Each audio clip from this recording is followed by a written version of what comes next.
ಶ್ರೀಮಾತಾ ಆಸ್ಪತ್ರೆಯ ಮಾಲೀಕ ಡಾಕ್ಟರ್ ಸತೀಶ್ ಪೂಜಾರಿ ಅವರು ಇಂದು ಬೆಳಿಗ್ಗೆ ಅವರ ಕೋಟತಟ್ಟು ಮಣೂರು ಸ್ವಗೃಹದಲ್ಲಿ ಹೃದಯಾಘಾತದಿಂದ ಮೃತಪಟ್ಟಿದ್ದು ಇಡೀ ಕುಂದಾಪುರವೇ ಶಾಕ್ಗೆ ಒಳಗಾಗಿದೆ.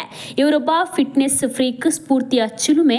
ನನ್ನ ಹಾಡು ನನ್ನದು ಎಂಬ ಕಾರ್ಯಕ್ರಮದ ಮೂಲಕ ಕುಂದಾಪುರದ ಜನಮನವನ್ನ ಗೆದ್ದವರು. ಹಾಡುಗಾರ, ಸಂಗೀತ ಪ್ರೇಮಿಯಾಗಿದ್ರು. ಅನೇಕ ಕಿರು ಚಿತ್ರಗಳಲ್ಲೂ ಇವರು ನಟಿಸಿದ್ದಾರೆ. ಅವರು ಜಿಮ್ನಲ್ಲಿ ಹಾಡಿದ ಕೊನೆಯ ಹಾಡು ಇದೀಗ ಸಾಮಾಜಿಕ ಜಾಲತಾಣದಲ್ಲಿ ವೈರಲ್ ಆಗ್ತಾ ಇದೆ. तो चलो तो चलो तो चलो तो चलो तो चलो तो चलो तो चलो तो चलो हे जाते हुए लम्हों जरा ठहरो